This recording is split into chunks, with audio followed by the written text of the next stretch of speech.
A cop, feared and respected, believed no one could ever challenge him. He thought he could arrest anyone, bend the rules, and walk away untouched. But when he steps into court, expecting another easy win, something happens that no one saw coming. The girl standing before him isn't just another case. She's about to shake the entire system to its core. What happens when the law finally turns on the man who thought he controlled it? Before we get into the story, comment below where in the world you are watching from today. And if you like this story, don't forget to subscribe. The Grand University Hall buzzed with anticipation as Amara Sinclair stood at the podium, her shoulders squared and her voice clear and strong. Sunlight streamed through tall windows, casting a warm glow on the polished wood panels behind her.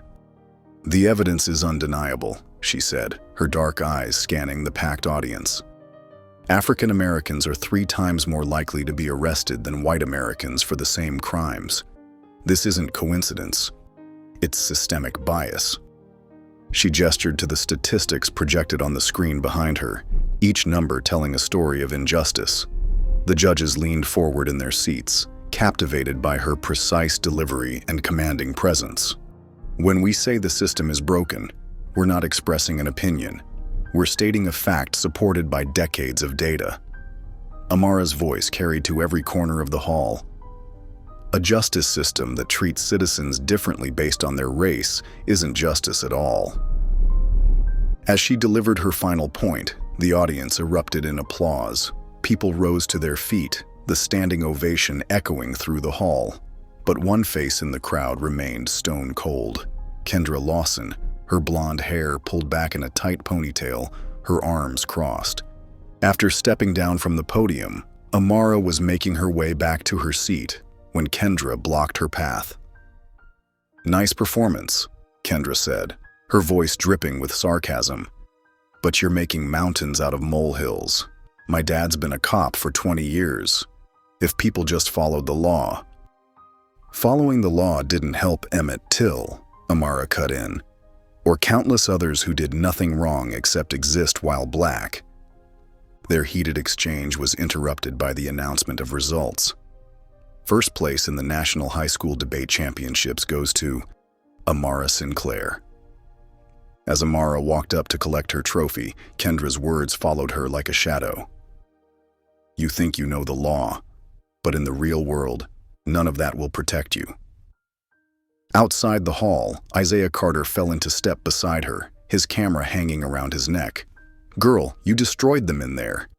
He playfully nudged her shoulder. "Though I think you made Kendra's head explode." Amara sighed, clutching her trophy. "I'm so tired of people like her, Isaiah, living in their bubble, thinking everything's fine because it's fine for them." "Hey," Isaiah said, his expression turning serious. "One day, you're gonna make people like her see the truth. You're gonna change things." A sleek black car pulled up to the curb, and Thomas, their family chauffeur, stepped out to open the door. Amara turned to Isaiah. "Want a ride?" "Nah, I got my story for the school paper. Plus, my granddad's picking me up." He grinned. "Go home and celebrate.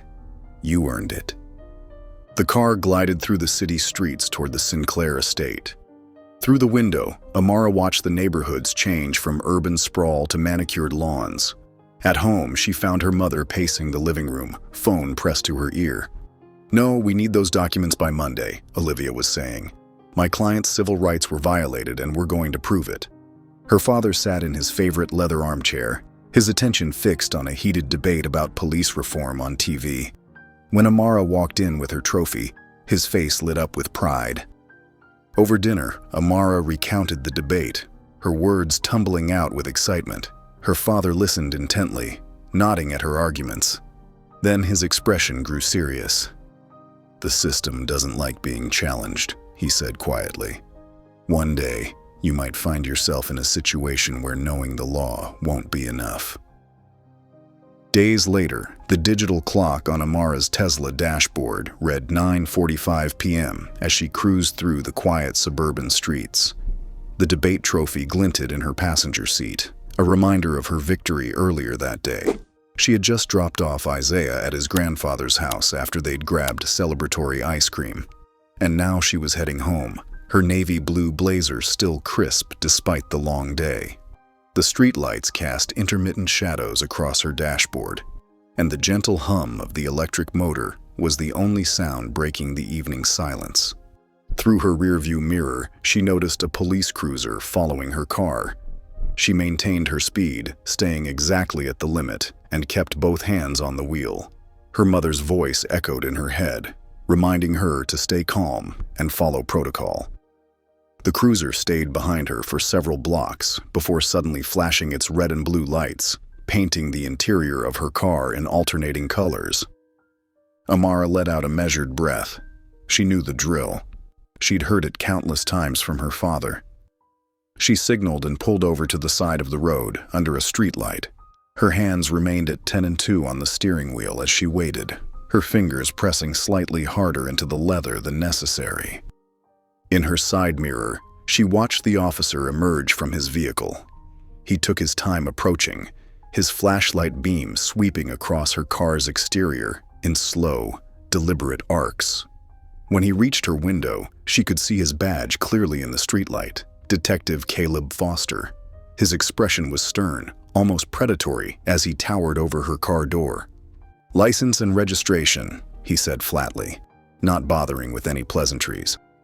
His tone was dismissive, as if she were already guilty of something. The beam of his flashlight moved directly to her face, making her squint against its harsh glare.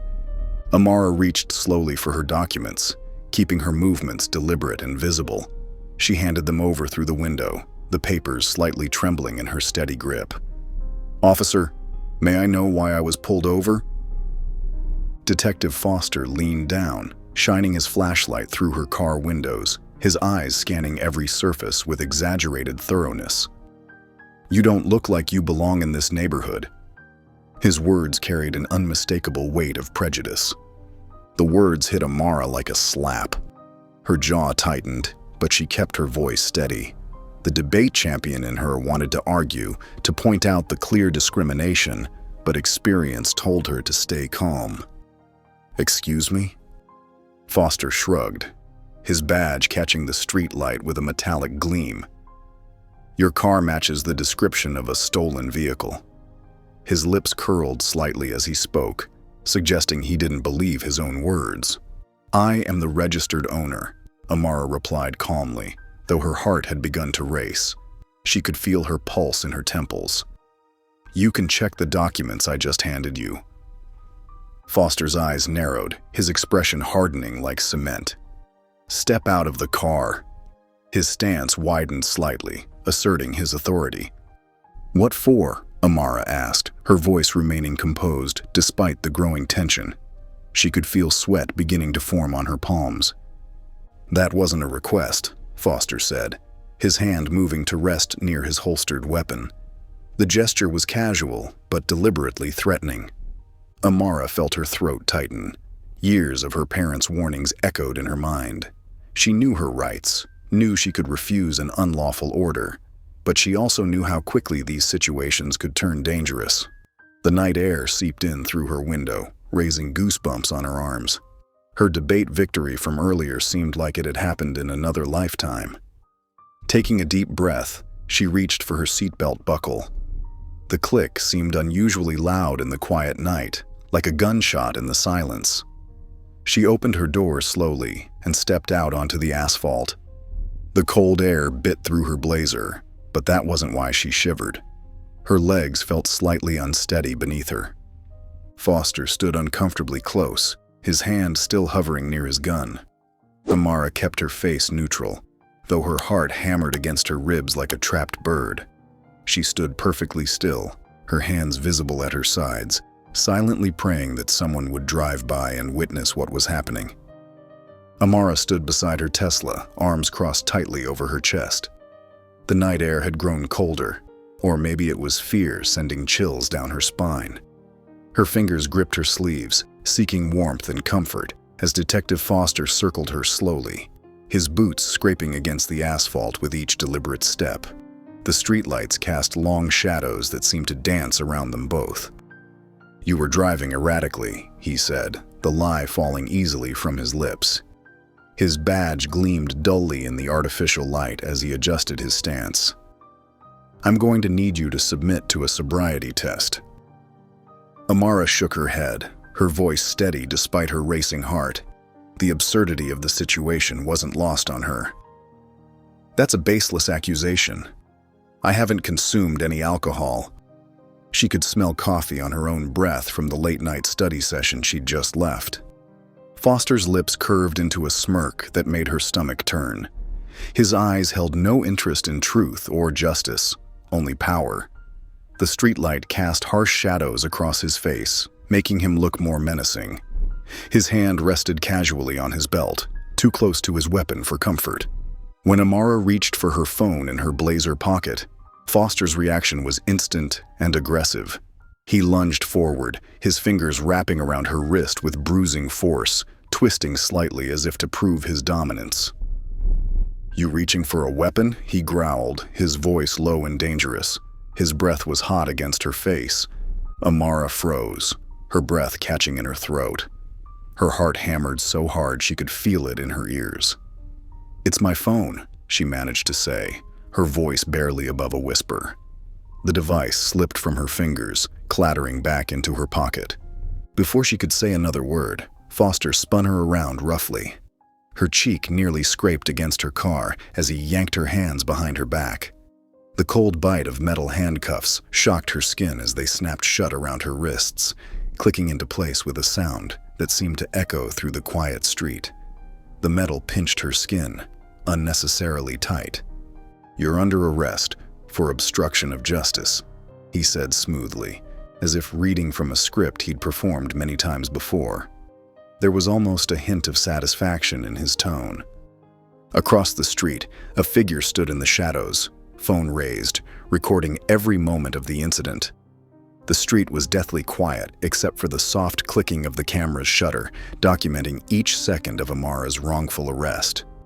A car passed by slowly, its headlights briefly illuminating the scene before moving on. Foster shoved her toward his squad car, his hand pressing roughly against her head as he forced her inside. Amara bit her lip, fighting back the mixture of rage, shame, and disbelief that threatened to overwhelm her. The back seat of the police cruiser felt suffocating, the plastic partition a stark reminder of her newfound powerlessness. The handcuffs dug into her wrists, too tight, sending sharp pains up her arms. The leather seat creaked beneath her as she tried to find a comfortable position.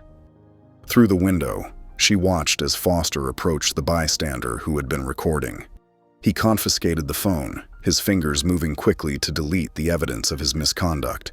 The witness backed away, hands raised in surrender. But what he failed to notice was the soft glow of another phone in a second-floor apartment window, where another witness had captured everything. The curtain moved slightly, concealing the hidden observer. As the police cruiser pulled away from her neighborhood, Amara stared out the window, her mind spinning. All those years of debate competitions, of studying civil rights law, of believing in the system, they felt hollow now. The countless hours spent poring over legal textbooks, the passionate discussions about justice reform, the certificates hanging proudly on her wall, none of it had protected her. She had spent her whole life learning about justice, believing in it, fighting for it. Yet here she sat in the back of a police car, living proof that sometimes knowing the law wasn't enough. The cruiser's engine hummed beneath her as streetlights flashed by, each one marking another moment of this nightmare she couldn't wake up from. Inside the precinct, fluorescent lights buzzed overhead, casting harsh shadows across the institutional gray walls. Officers moved around Amara as if she were invisible, their eyes sliding past her like she was just another piece of furniture. She stood there in her debate outfit, the irony not lost on her. Hours ago, she had been arguing about systemic bias, and now she was living it. Caleb Foster sat at his desk, his fingers moving methodically across his keyboard as he typed up his report. Amara could see his screen from where she stood, watching as he wove his web of lies. Subject displayed aggressive behavior, he wrote. Resisted arrest and attempted to reach for an unknown object. Her wrists still ached from the handcuffs, though they'd finally been removed. The booking officer had taken her fingerprints roughly, treating her like she was nothing more than a case number.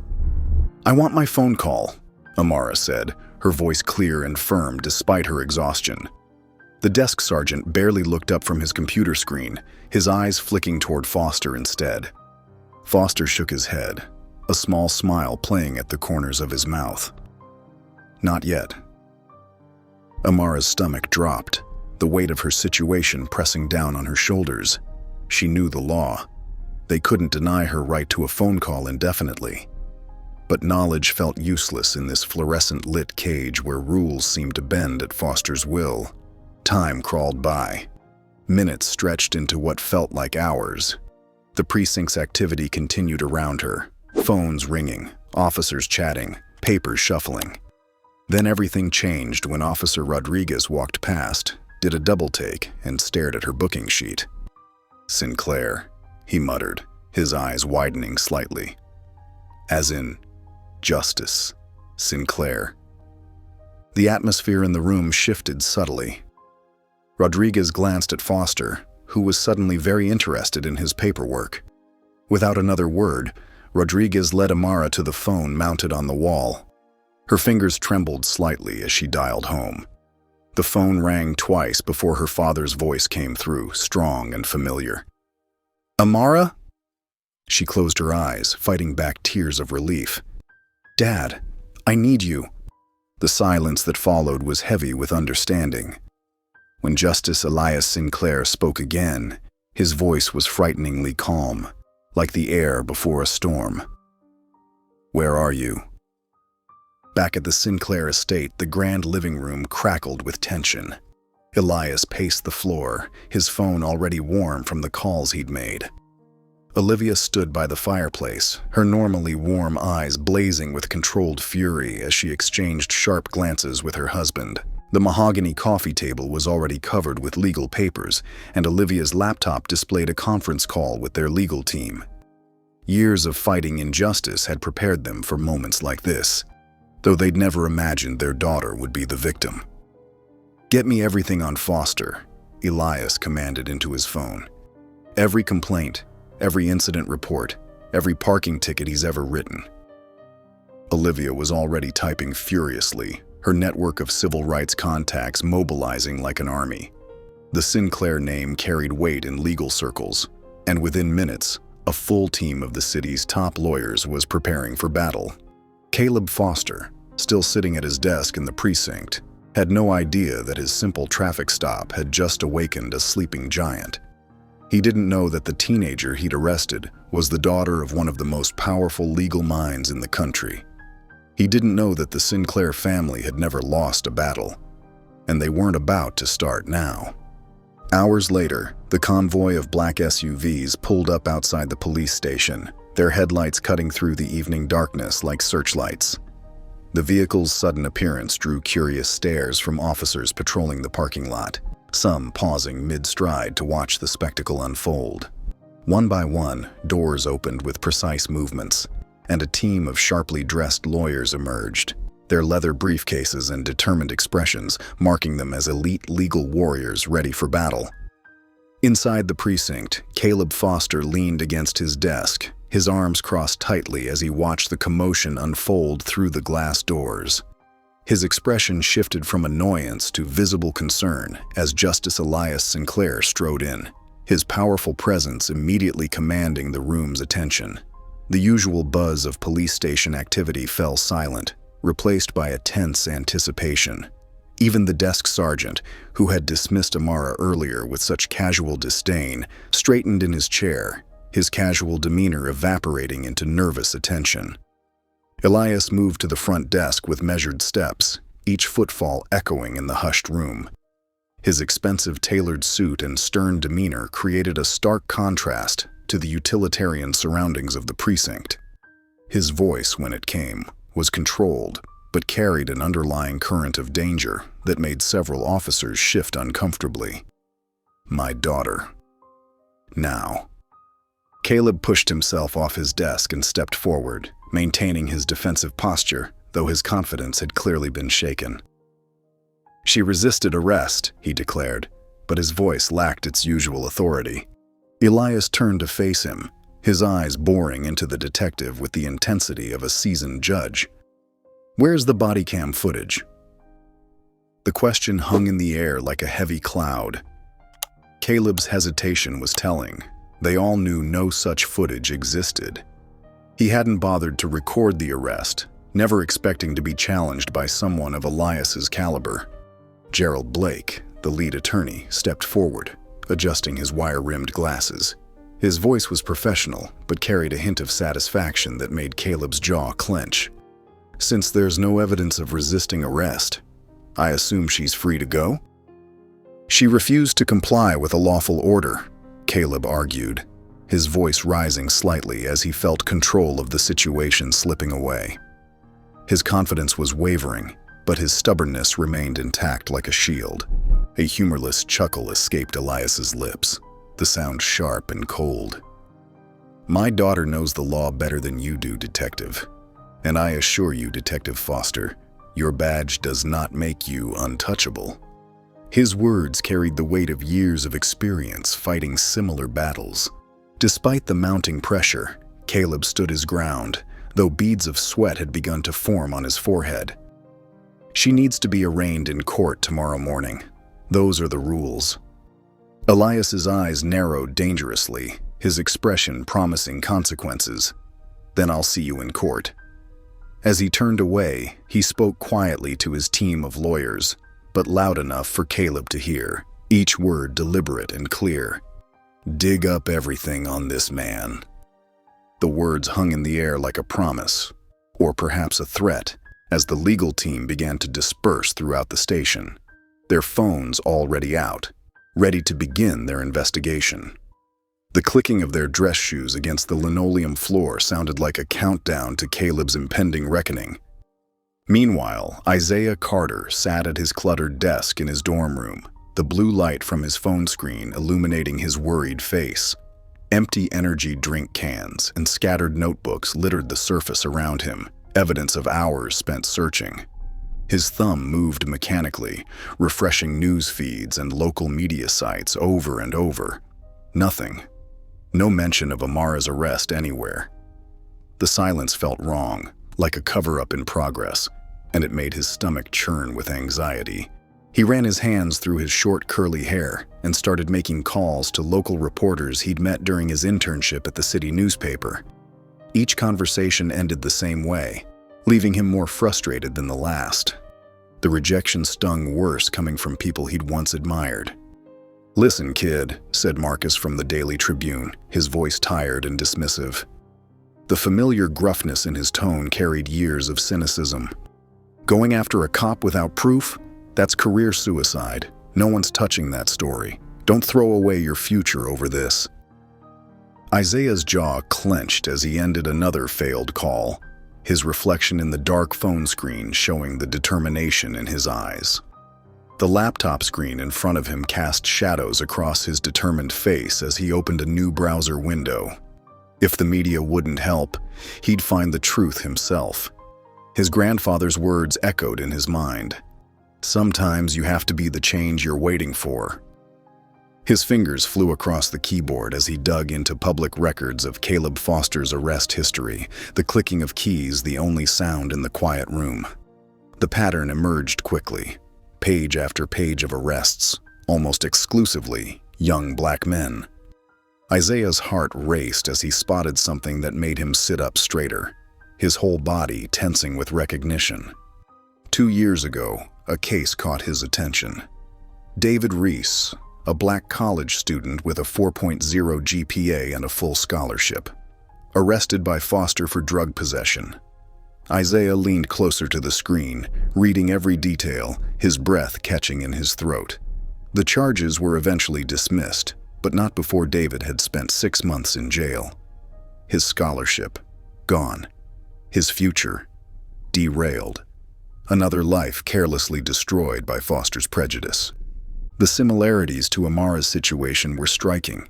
like puzzle pieces clicking into place. This wasn't random. This wasn't new. This was Foster's pattern, and Isaiah could feel the weight of this revelation settling in his chest. Isaiah's hands shook slightly as he dialed David's number, found through a quick social media search. His heart pounded against his ribs as the phone rang 3 times before someone picked up. "Hello?" A cautious voice answered, heavy with wariness. Isaiah took a deep breath, steadying himself for what could be the breakthrough they needed. "Mr. Reese, you don't know me, but I think we need to talk about Detective Foster." His voice carried a gentle but urgent tone, hoping to convey both understanding and determination. The line went quiet. Isaiah could hear soft breathing on the other end, the silence thick with unspoken pain. Then, in a voice barely above a whisper, David responded, "I was waiting for someone to ask." The words carried years of buried trauma and a glimmer of hope for justice. Sometime later, Captain Luis Ramirez burst into Caleb Foster's office, his face flushed with anger. The door slammed behind him with enough force to rattle the blinds and shake the framed commendations on the wall. The small office, cluttered with case files and half-empty coffee cups, suddenly felt even more cramped with the tension filling the air. The stale smell of day-old coffee and printer ink hung heavy between them. "Do you know who the hell you just arrested?" Ramirez's voice was low but sharp, his hands planted firmly on Caleb's desk. His wedding ring made a small clicking sound against the wooden surface. Caleb leaned back in his chair, a smirk playing across his face. His badge gleamed under the fluorescent lights as he adjusted it, a habit he'd developed over years of wielding its authority. "She's just another entitled kid who thinks the law doesn't apply to her. Nothing special about this one." Ramirez's jaw tightened, the muscle visibly twitching. His normally composed demeanor cracked like thin ice. "That entitled kid's father is a Supreme Court justice, and now we have a team of lawyers crawling through every single case you've touched. Every single one." Away from the tense scene in Caleb's office, Ramirez sat at his own desk, his phone pressed against his ear. His free hand drummed nervously on the polished wood as he waited for the district attorney to pick up. Sweat beaded at his temples despite the cool air conditioning. "Listen," Ramirez said into the phone, his voice hushed and urgent. "We need to make this go away. Quietly." He listened for a moment, his expression darkening like storm clouds gathering. "What do you mean you can't?" "Yes, I understand Sinclair is involved, but..." The line went dead. The DA had hung up, leaving Ramirez staring at his phone in disbelief. Around the precinct, officers gathered in small groups, their voices low but urgent. They cast furtive glances toward Caleb's office, like sailors eyeing an approaching storm. Everyone knew about Foster's methods, his prejudices, his mistakes. But now, with scrutiny bearing down on them like a spotlight, loyalty was beginning to crack under the weight of self-preservation. Caleb sat alone in his office, his phone pressed to his ear, knuckles white from his tight grip. "Riley," he barked into the phone, desperation creeping into his voice. "I need you to back me up." Say she was resisting. Officer Riley Tate's silence on the other end spoke volumes. The seconds ticked by, heavy with unspoken words and years of covered-up misconduct. The quiet felt like an accusation. Later that night, in the dim light of his office, Ramirez hunched over his computer. His fingers moved quickly across the keyboard, accessing personnel files that should have been untouchable. One by one, complaints against Foster disappeared from the system. Excessive force, racial profiling, falsified reports. Each deletion felt like another nail in a coffin they didn't know they were building. The soft blue glow of the monitor cast shadows across his worried face. But what Ramirez didn't know was that Isaiah had already downloaded everything. Every complaint, every report, every dark secret they thought they could bury. The evidence was safely stored on his hard drive, far beyond their reach, waiting like a time bomb for the perfect moment to explode.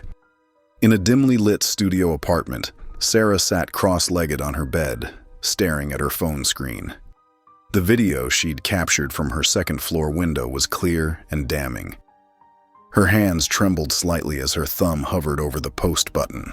As a first-year law student, she understood the implications of what she was about to do. The weight of responsibility pressed down on her shoulders, but the memory of what she'd witnessed pushed her forward. Taking a deep breath, she pressed post. The caption read, "Harvard-bound girl arrested for resisting. You decide who was resisting who." Her heart pounded against her ribs as the video began its journey into the digital world. She watched as the numbers began to climb, first hundreds, then thousands.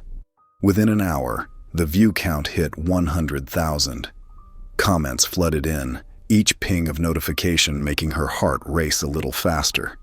The screen lit up with messages of support, outrage, and calls for justice. At the Sinclair estate, Amara sat curled up on the plush leather couch, her body still tense from her night in the holding cell. The familiar comfort of her home felt strange after the cold concrete walls of the cell. Her father's voice drifted from his study as he spoke with the legal team, his words sharp and determined. The sound of his fierce advocacy brought both comfort and a reminder of the battle ahead. Olivia Sinclair sat beside her daughter, her warm hand covering Amara's cold ones. Despite her own anger, Olivia's voice remained steady and strong. "Tomorrow, you'll walk into that courtroom with your head high," she said, squeezing Amara's hands. "They don't get to break you." Her eyes blazed with a mother's protective fire and an attorney's determination. Amara's phone buzzed. Isaiah's name flashed on the screen. "Amara, the video's online." She quickly opened the link he sent, her mother leaning in to watch with her. The footage was crystal clear. Caleb's aggressive approach, his hand grabbing her wrist, the way he twisted her arms behind her back, the rough shove into the squad car. Every second of her humiliation was there for the world to see. The streetlights had captured every detail, leaving no room for doubt or denial. But instead of shame, Amara felt a surge of validation course through her. Her hands stopped shaking. Here was the proof, undeniable evidence of everything she'd said. A small smile tugged at the corner of her mouth as she watched justice begin to unfold through likes and shares. Across town, in his suburban home, Caleb Foster sat at his kitchen table, his face illuminated by his phone screen as he watched the viral video. His coffee grew cold beside him, forgotten as the notifications began pouring in. The ticking of his kitchen clock seemed to count down the minutes of his career. His phone buzzed constantly, text messages from fellow officers ranging from concerned to angry, emails from reporters requesting comments, and finally, an urgent message from his lawyer. The reality of his situation started to sink in as he watched the view count climb higher and higher. Each new view felt like another witness to his actions, another judge of his character. More notifications popped up. Justice for Amara was trending, spreading across social media platforms like wildfire. Each new alert felt like another nail in the coffin of his career. The comfortable certainty of his position, his authority, his control, all of it was slipping through his fingers like sand. For the first time since putting on his badge, Caleb Foster felt truly afraid. He switched off his phone, but the silence in his house felt even more accusatory than the constant buzzing had been. The darkness of his kitchen seemed to close in around him, matching the growing darkness of his thoughts. The morning sun barely penetrated the thick curtains of Amara's bedroom when her phone started buzzing nonstop. She reached for it, still groggy from a restless night filled with tossing and turning, and froze. Her face was everywhere, splashed across news websites, trending on social media, and according to the dozens of texts flooding in, featured prominently on every major news channel across the country. Outside the Sinclair estate's wrought iron gates, reporters huddled like hungry wolves in the crisp morning air. Their voices carried through the windows, overlapping questions creating a constant buzz of noise that seemed to grow louder by the minute. Camera flashes punctuated the morning air as photographers jostled for position, trying to catch even the smallest glimpse through the security barriers and perfectly manicured hedges. Amara sat in her father's mahogany-lined study, watching different news channels on multiple screens mounted on the wall. Some anchors spoke passionately about racial profiling and police brutality, their voices filled with righteous anger as they dissected every detail of her arrest. Others took a different approach, emphasizing her family's wealth and status with barely concealed disdain, suggesting she was just another privileged teenager who didn't respect authority. The stark contrast in coverage made her stomach churn with a mixture of anger and anxiety. On Twitter, hashtag Justice for Amara competed fiercely with hashtag Back the Blue for the top trending spot. Comment sections became vicious battlegrounds of opposing viewpoints. Some users bravely shared their own painful stories of police harassment, while others methodically dug through Amara's social media history, looking for anything to discredit her character. Photos of her Tesla and their sprawling mansion became ammunition for those claiming she was playing the race card for attention. At police headquarters, Captain Ramirez stood before a forest of microphones in the crowded press room, his expression carefully neutral despite the tension evident in his shoulders. Sweat beaded at his temples despite the room's air conditioning working overtime. "This is a routine case," he stated, each word measured and deliberate, his eyes darting between the sea of faces before him. Detective Foster was simply following protocol during a standard traffic stop. The reporters weren't buying it. Hands shot up like striking snakes. Voices overlapped in an aggressive chorus of skepticism. Why haven't the charges been dropped when video evidence clearly shows excessive force? Was Detective Foster's body camera conveniently turned off during the incident? Is this standard protocol for all teenage drivers, or just the black ones? Ramirez deflected each question with practiced ease, honed from years of press conferences. But his discomfort showed in the tight set of his jaw and the way he tugged at his collar. In his modest living room, Caleb Foster watched the press conference with growing rage, his knuckles white as he gripped his coffee mug hard enough to crack it. His phone lay face down on the coffee table, ignored after hours of increasingly hostile calls and messages from both supporters and critics. His jaw ached from clenching it, but he refused to back down or show any sign of weakness. In his mind, he'd done nothing wrong. He was protecting his community, doing his job. These people, these protesters, these reporters with their loaded questions, they were the problem. They were making his job impossible. They were the ones who needed to be put in their place, shown what real law and order meant. As evening settled over the Sinclair estate, painting the sky in deep purples and oranges, Olivia found Amara in the library. The teenager sat curled up in her father's worn leather armchair, looking smaller and more vulnerable than usual against its high back. News footage still played on her laptop screen, but she'd muted it, tired of the endless commentary and speculation. Olivia pulled up a chair beside her daughter, the soft leather creaking beneath her. "Tomorrow we fight back," she said, her voice carrying the same unwavering strength that had won her countless civil rights cases in courtrooms across the country. Her eyes met Amara's, fierce and determined, blazing with maternal protection and professional resolve. "This isn't just about you anymore. It's about every black child who's ever been treated as guilty before innocent. Every family that's had to have the talk about police interactions." Amara nodded solemnly, feeling the weight of responsibility settle on her young shoulders like a heavy mantle. Tomorrow was the arraignment, and she refused to be silenced or intimidated into submission. The charges against her weren't just accusations. They were symbols of a larger battle, one that had been fought for generations before her by countless others who had faced similar injustices. She straightened her spine, drawing strength from her mother's presence and her own growing determination to see justice served. The next day, the morning sun cast long shadows across the courthouse steps as Amara stepped out of her family's black SUV. Camera flashes erupted like lightning, temporarily blinding her. The air vibrated with the energy of hundreds of protesters who had gathered since dawn, their voices rising in unified chants that echoed off the building's stone facade. The crowd stretched as far as she could see, filling the plaza and spilling onto adjacent streets. No justice, no peace. Black Lives Matter. Justice for Amara. Signs bobbed above the crowd like colorful waves. End racial profiling and hold police accountable, painted in bold letters against white cardboard. Some protesters wore t-shirts with Amara's debate competition photo printed on them, while others held up their phones, recording every moment.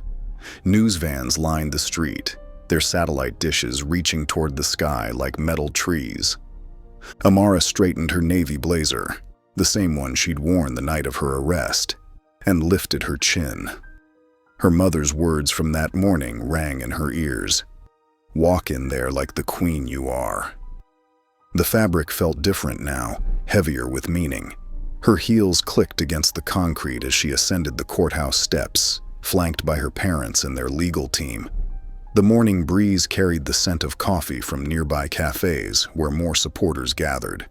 Inside courtroom 302, the tension was thick enough to cut with a knife. Every wooden bench was packed with spectators, their whispers creating a constant undercurrent of sound. Caleb Foster sat at the defense table, his posture rigid in his pressed uniform, fingers drumming silently on the polished wood. His attorney, Richard Martinez, known for getting officers acquitted in misconduct cases, leaned over to whisper something in his ear. The prosecutor's table remained empty. They had already dropped the charges against Amara. Gerald Blake, Amara's attorney, rose from his seat, his voice filling the hushed courtroom. Papers rustled as he adjusted his notes. "Your Honor, these charges were baseless from the start. Detective Foster targeted my client without probable cause, used excessive force during an unlawful arrest, and then filed false charges to cover his actions." Martinez shot to his feet, his chair scraping against the floor. "Objection, Your Honor." Ms. Sinclair was combative and disrespectful to a law enforcement officer performing his duties. Detective Foster followed standard protocol dash. "Perhaps we should review the evidence," Judge Monica Chen interrupted, her expression stern beneath her wire-rimmed glasses. She nodded to the clerk, who dimmed the lights and started the viral video on the courtroom's large screen. The room grew darker, faces illuminated only by the blue glow of the display. The footage played in stark clarity. Everyone watched as Caleb approached Amara's car, as he ordered her out without cause, as he grabbed her wrist when she reached for her phone. The sound of handcuffs clicking shut seemed to echo in the silent courtroom. When Caleb roughly shoved Amara into his squad car, several spectators gasped. A woman in the back row covered her mouth with trembling hands. Throughout the video, Amara kept her eyes fixed on Caleb. Her gaze never wavered, even as she relived one of the worst moments of her life. He stared straight ahead, jaw clenched, refusing to meet her gaze or show any reaction to the damning evidence.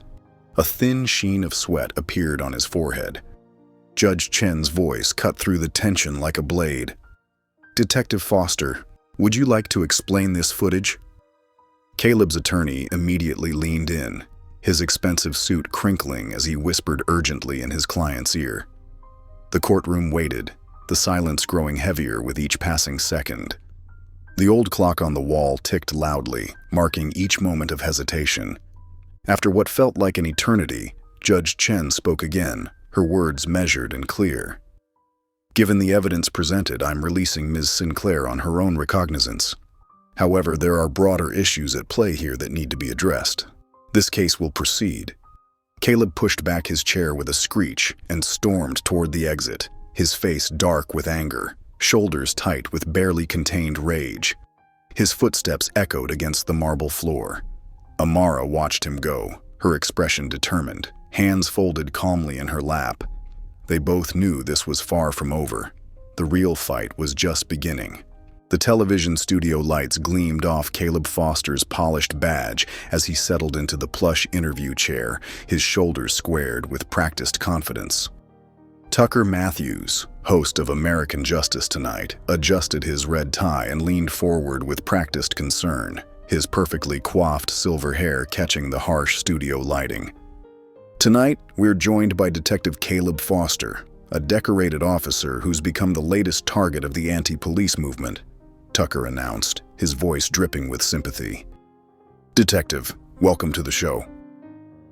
Caleb nodded, his expression carefully crafted to appear both stern and wounded, his jaw clenched just enough to suggest contained emotion. "Thank you for having me, Tucker. Someone needs to tell the truth about what's happening to good cops." The camera zoomed in on Caleb's face as he launched into his rehearsed narrative, his hands clasped firmly in his lap. "I was just doing my job that night, following protocol. But these days, enforcing the law makes you the bad guy." Tucker shook his head in theatrical disapproval, his brow furrowing with exaggerated concern. "And this young woman, Amara Sinclair, what was your impression of her attitude during the stop?" "Like many kids these days, she showed zero respect for authority," Caleb replied, his voice hardening as his fingers drummed against the armrest. "This isn't about race. It's about a generation that thinks rules don't apply to them." "And her family," Tucker pressed, leaning closer, his eyes gleaming with the promise of controversy. "The Sinclairs are quite powerful in legal circles." A smirk played at the corners of Caleb's mouth as he adjusted his collar. "That's exactly the problem. They think their money and connections put them above the law. But a badge doesn't care about your bank account." Within hours of the interview airing, social media exploded with heated debates and accusations. Amara sat in her bedroom, hands shaking as she watched the clips being shared thousands of times, her stomach churning with each new notification. Each repost felt like another punch to the gut, another validation of the injustice she'd experienced. Kendra Watson's post appeared on her feed, the words burning into her consciousness. "Finally, someone speaking truth. Officer Foster is right. Not everything is about race. Some people just need to learn respect for law enforcement. Back the blue. Shark accountability matters." Amara's fingers hovered over her keyboard, a dozen passionate responses forming in her mind, her heart racing with the need to defend herself. But before she could type, her phone buzzed with a text from Isaiah. "Don't respond," he wrote. "I know you want to, but this isn't like debate club where the best argument wins. They're trying to bait you." She called him immediately, her voice tight with frustration. "He's painting me as some spoiled rich kid who deserved what happened." "I know," Isaiah said, his voice steady and calm, a beacon of reason in her storm of emotions. "But this isn't just about winning a debate anymore. This is war, and we have to be strategic." Later that night, Isaiah sat in his dorm room, his face illuminated by his laptop screen, as passing cars cast moving shadows on the wall. Empty coffee cups littered his desk as he dug through case files and arrest records, each document revealing new layers of corruption. His eyes burned from hours of reading, but he couldn't stop, driven by a growing sense of purpose. Then something caught his attention, making him sit up straighter in his chair. A case from 3 years ago, buried deep in the system. David Reese, a black honor student headed for Yale, arrested by Caleb Foster for drug possession. The charges were eventually dropped, but not before David spent months in jail and lost his scholarship, his dreams shattered by a single encounter. Isaiah's heart pounded as he read further, his fingers flying across the keyboard as he took notes. The evidence had been planted. The witness statements were inconsistent. Everything about the case reeked of deliberate targeting, a pattern emerging from the digital paper trail. This wasn't just racial profiling. This was systematic destruction of young black lives, orchestrated by someone who knew exactly how to work the system to his advantage. Isaiah's fingers trembled as he dialed Amara's number, his heart racing with the weight of his discovery. The late-night silence in his dorm made his ragged breathing sound impossibly loud. "I found something. Meet me now." Amara glanced at her bedroom door, where light from the hallway spilled underneath. Her parents were still awake, discussing legal strategies in the study, their muffled voices drifting up through the old mansion's heating vents. Moving quietly, she grabbed her jacket and car keys, then slipped out through the side door of the mansion, careful to avoid the creaky floorboard near the entrance. 20 minutes later, she knocked on Isaiah's dorm room door. The small room was cluttered with empty energy drink cans and scattered papers, his laptop casting a blue glow across the dimly lit space. Sticky notes covered the walls, connecting pieces of information with red string like something from a detective movie. Isaiah's eyes were red from hours of staring at the screen, but there was an intensity in his expression that made Amara's pulse quicken. "Look at this," he said, turning his laptop around, his hands still shaking with nervous energy. Amara leaned forward, scanning the document on the screen. Her breath caught when she saw the name, David Reese. The text seemed to burn itself into her vision, making her stomach twist with recognition. 2 years ago, Isaiah explained, his voice tight with anger. David was everything. Honor roll, track star. Stanford had already accepted him with a full scholarship. He was exactly the kind of student everyone said would make it out, would break barriers. Amara's eyes moved across the arrest report, her legal training helping her spot the inconsistencies immediately. The report described a routine traffic stop that led to a drug search. Just like her case, the language was vague, filled with phrases like suspicious behavior and probable cause, the same coded language that had been used against her. Foster claimed he found cocaine in David's car, Isaiah continued, pulling up more documents, his mouse clicking frantically through files. But look at this, the evidence log is incomplete. The chain of custody documentation has gaps. It's exactly like what he tried to do to you. Same playbook, same lies. Amara's hands clenched into fists as she read about David's 6 months in jail, waiting for a trial that never came.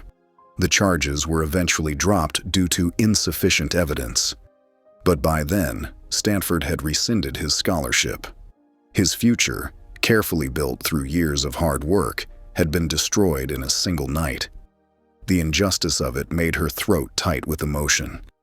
"He's been doing this for years," Amara whispered, her voice shaking with rage.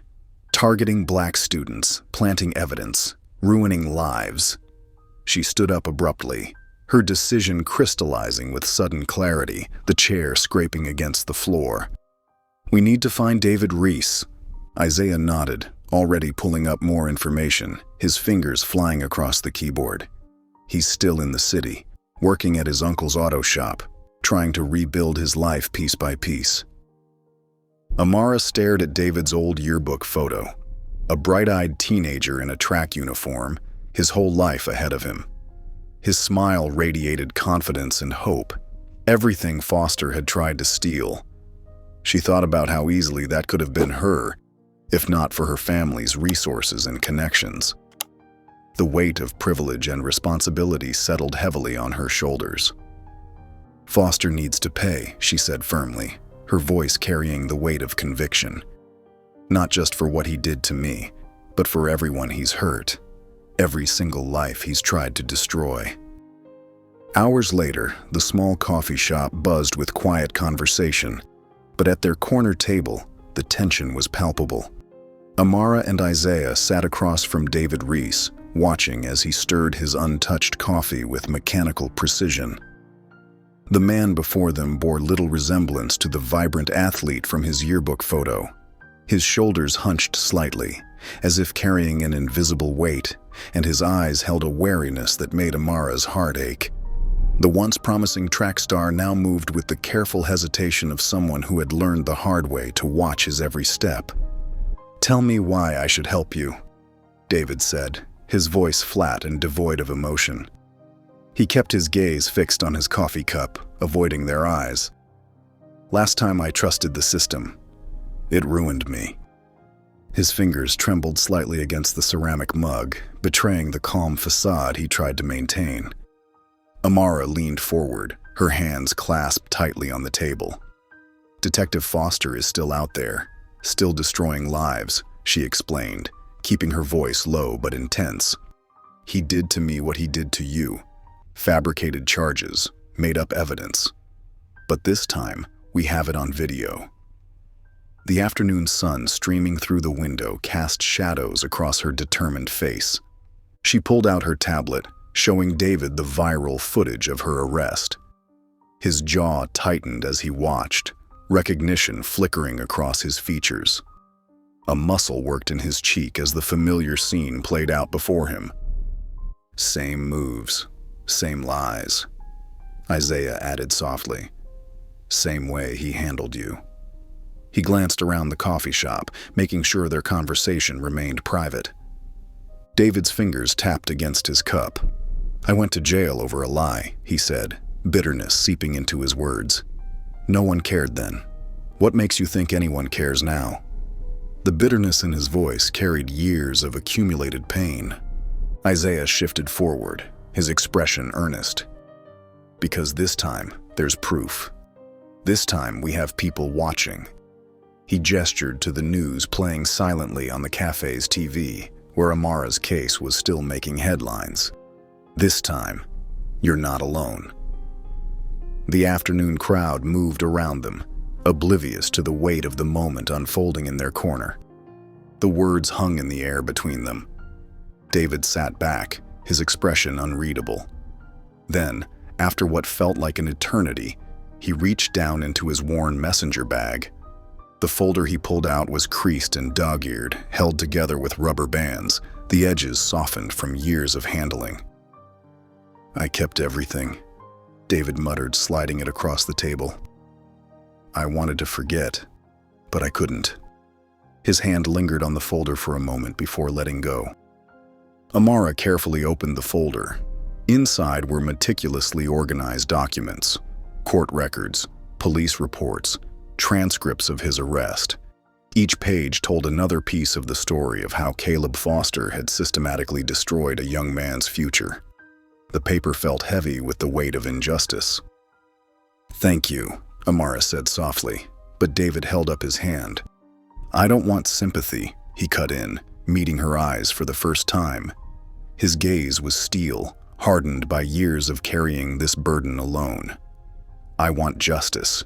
And if you're serious about bringing that man down, I'll testify." Amara nodded, gripping the folder that contained the key to exposing Foster's years of corruption.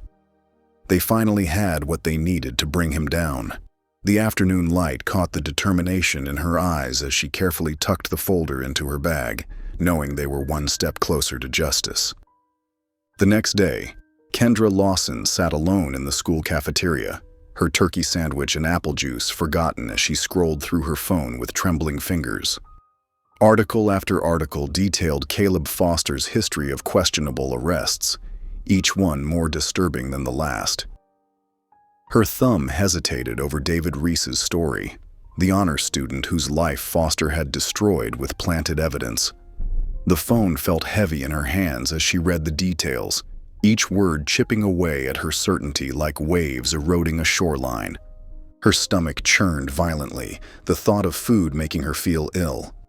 Just days ago, she had defended Foster publicly, convinced that following police orders was all it took to stay safe. Now, doubt crept in like a shadow at sunset, growing longer and darker with each passing moment. The evidence was mounting, not just against Foster, but against everything she thought she knew about justice and the system she'd trusted blindly for so long. After several minutes of internal debate, watching students laugh and chat around her, she opened her messages. Her fingers hovered over the keyboard, shaking slightly before typing a simple message to Amara. "I need to talk." 20 minutes later, they sat across from each other in a quiet study room at the library. The fluorescent lights hummed overhead, casting harsh shadows that made the silence between them feel even more pronounced. Kendra kept her arms folded tightly across her chest, a defensive posture she couldn't help, her school sweater bunched up around her elbows. "Look, I'm not saying you're right," Kendra began, her voice quieter than usual, barely above a whisper. "But I saw that interview with David Reese." She struggled to meet Amara's steady gaze, her own eyes darting between the table and Amara's face. Amara raised an eyebrow, her expression carefully neutral, though her fingers drummed softly against the wooden table. "And?" Kendra shifted in her chair, uncrossing and recrossing her arms, the plastic seat creaking beneath her. "If Foster really planted evidence, that's not justice. That's wrong." The words felt strange in her mouth, like admitting a truth she'd been trying to ignore, like swallowing medicine that was bitter but necessary. Amara leaned forward, her voice sharp and clear as breaking glass. "It's not just David. It's me. It's dozens of others." Her eyes locked onto Kendra's, unwavering and intense. "But people like you don't want to see it until it's undeniable, until the truth is staring you right in the face." The accusation hit Kendra like a physical blow, making her chest tighten. She flinched but didn't argue back, her usual defenses crumbling. For the first time since this whole thing started, she felt the ground shifting beneath her feet.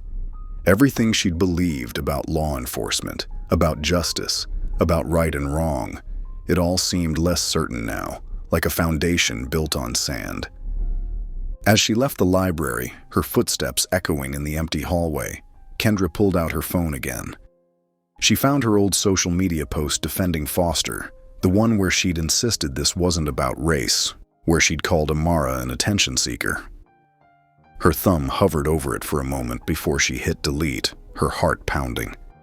She wasn't ready to admit she was wrong out loud, wasn't prepared to face the backlash from her friends, but she couldn't defend him anymore.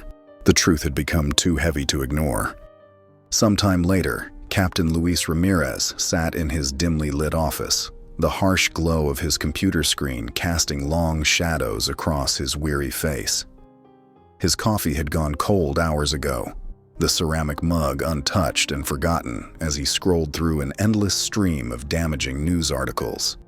Each headline felt like another nail in his career's coffin. More victims come forward in Foster case. David Reese to testify against corrupt officer. Police department under investigation. The words seemed to blur together on the screen, each one more devastating than the last, painting a picture of corruption that threatened to destroy everything he'd built. He rubbed his temples with trembling fingers, trying to ward off an approaching headache that pulsed behind his eyes. The mayor had called 3 times today alone, each conversation more heated and threatening than the last, filled with demands for answers he couldn't provide. The DA's office was reviewing every case Caleb Foster had ever touched, picking through years of arrests with a fine-toothed comb, uncovering inconsistencies that made Ramirez's stomach churn. The press camped outside the station like hungry vultures, their cameras and microphones ready to capture any hint of scandal. Their relentless camera flashes pierced through the windows, reminding him that privacy was now a luxury he couldn't afford, his every move scrutinized and judged. A sharp, aggressive knock interrupted his dark thoughts, followed immediately by the door swinging open without waiting for a response. Caleb Foster stepped in, still carrying himself with that same arrogant swagger that had gotten them into this mess, his crisp uniform pressed and spotless, as if nothing in his world had changed. Ramirez gestured wearily to the chair across from his cluttered desk, noting how the harsh fluorescent lights caught the silver of Foster's badge, now a symbol of everything wrong with the system. "You're a liability," Ramirez said bluntly, not bothering with pleasantries or sugarcoating the truth. His voice carried the weight of 20 years on the force, all potentially ruined by one man's unchecked actions and prejudices. Caleb let out a dry, bitter laugh, settling into the chair with false ease that couldn't quite mask his tension. "You're joking, right? You're the one who covered for me all these years." His voice carried an edge of accusation, sharp enough to cut through the stale office air. "All those reports you signed off on, all those complaints you buried. Your hands aren't exactly clean here, Captain." Ramirez's expression darkened as he leaned back in his chair, the leather creaking beneath him like a warning. "That was before you got caught on camera, before this whole thing blew up in our faces." He tapped his finger against his desk rhythmically, a nervous habit he'd never quite shaken. "The mayor's breathing down my neck every hour. The DA's office is reconsidering every case you've touched. Every single decision I ever made is being questioned because of your actions." Caleb's carefully maintained facade cracked like thin ice under pressure. He leaned forward, anger flaring in his eyes like a match struck in darkness. "So you're throwing me under the bus?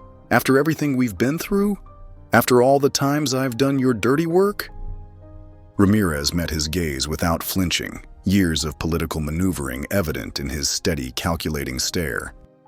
"That's what you do when the bus is on fire and threatening to take down the whole department. And you, Foster, set it ablaze yourself with your reckless behavior." The words hung in the air between them, heavy with finality and unspoken accusations. Caleb's knuckles turned white as he gripped the arms of his chair, the wood groaning under his fingers like a prisoner under interrogation. His jaw clenched tight, a muscle twitching beneath his skin like a trapped animal seeking escape. Without another word, Caleb pushed himself up from the chair and stormed out of the office, his heavy footsteps echoing down the hallway like angry thunder. He slammed the door so hard, the blinds rattled against the window, sending dancing shadows across the walls like silent witnesses to his fall from grace. Standing alone in the nearly empty parking lot, where the setting sun painted everything in muted shades of defeat, Caleb stared down at his badge, the metal no longer gleaming with the promise of power and protection it once held. His fingers traced the edges of the shield that had defined his identity for so long. For the first time since this nightmare began, he realized with crushing clarity that his badge wouldn't protect him anymore. It had become nothing more than a piece of metal, as cold and unforgiving as the truth he'd been running from since that fateful night with Amara. The fluorescent lights of Joe's diner buzzed overhead as Amara and Isaiah sat in a corner booth, far from windows and prying eyes. The vinyl seats squeaked as Officer Riley Tate slid in across from them, his police uniform conspicuously absent. Instead, he wore civilian clothes, a plain gray sweater and jeans that seemed to make him more nervous than comfortable. His usually confident posture was gone, replaced by the hesitant movements of someone who knew they were crossing a line they could never uncross.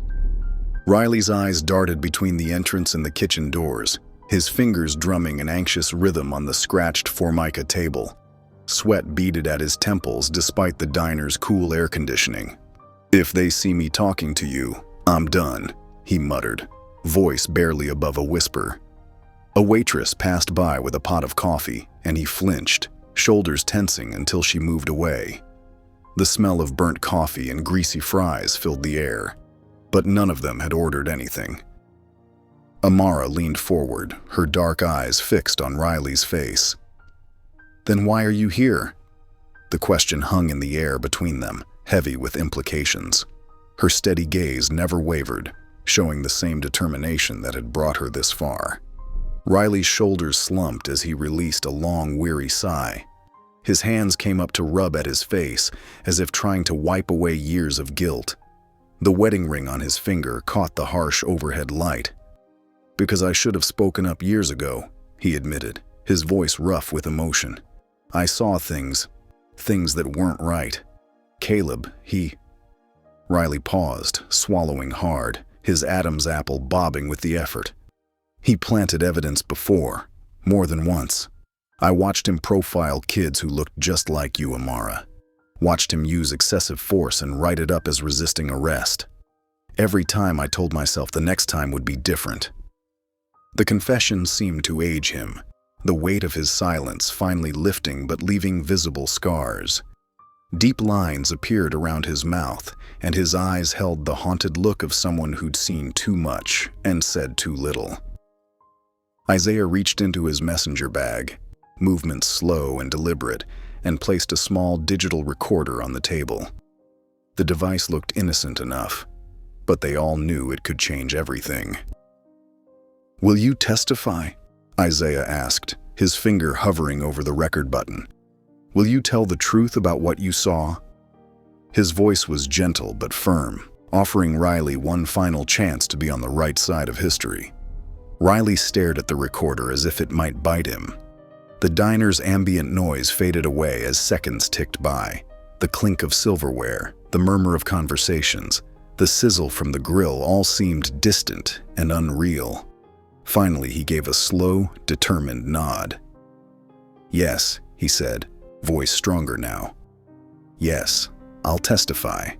It's time someone did the right thing." Amara felt her breath catch in her throat. After weeks of fighting, of being doubted and dismissed, they finally had someone from inside the system willing to speak out.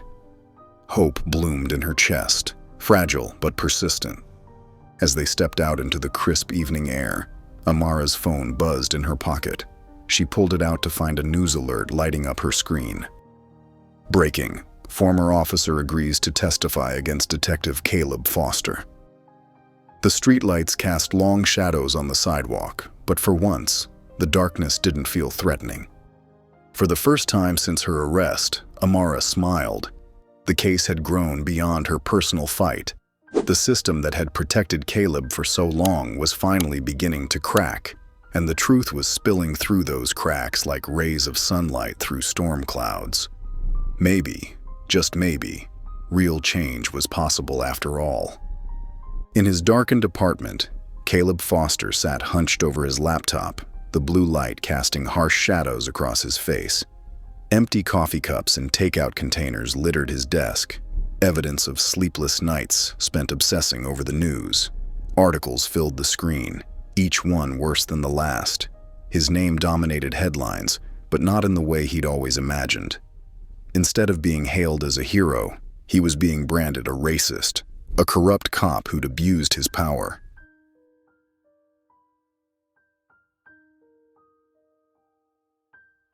His phone lay silent beside him, its screen dark and accusatory. Ramirez hadn't returned any of his calls, not a single text or voicemail. The department had issued a terse statement, distancing itself from Officer Foster's actions, leaving him to twist in the wind. Even officers he'd considered friends now hurried past him in the hallways, avoiding eye contact like he carried some contagious disease. And Riley Tate, his former partner, the man he'd shared countless patrols with, the one he'd trusted with his life, had betrayed him with a damning statement to Internal Affairs. Caleb's fists clenched until his knuckles turned white, tendons standing out like cords. Rage bubbled up inside him, hot and fierce, burning away the fear that had kept him paralyzed. If they wanted to destroy him, he wouldn't make it easy for them. They'd learn what happened when you cornered a desperate man. The next morning, running on nothing but coffee and determination, he contacted Newsright, a conservative media outlet known for defending law enforcement against what they called the anti-police agenda. They jumped at the chance for an exclusive interview, promising to tell his side of the story. 24 hours later, the headline blazed across screens nationwide. "Disgraced officer speaks out. They're destroying my life over a lie." The interview showed Caleb in soft lighting, his police uniform replaced by a carefully chosen casual button-down shirt, looking more like a concerned father than an accused officer. The makeup team had covered his dark circles, making him appear well-rested and reasonable. "This isn't about justice," he said, his voice trembling with barely contained anger that played perfectly for the cameras. His eyes locked with the camera, challenging viewers to disagree, projecting the confidence he'd wielded like a weapon on the streets. "This is about a political agenda. They want to ruin my career because I arrested the wrong girl, because she comes from the right family, with the right connections." The interviewer, Sarah Matthews, nodded sympathetically, her perfectly styled blonde hair catching the studio lights as she leaned forward with practiced concern. "And her family? What do you say to them?" Caleb's face hardened, jaw muscles working beneath his skin.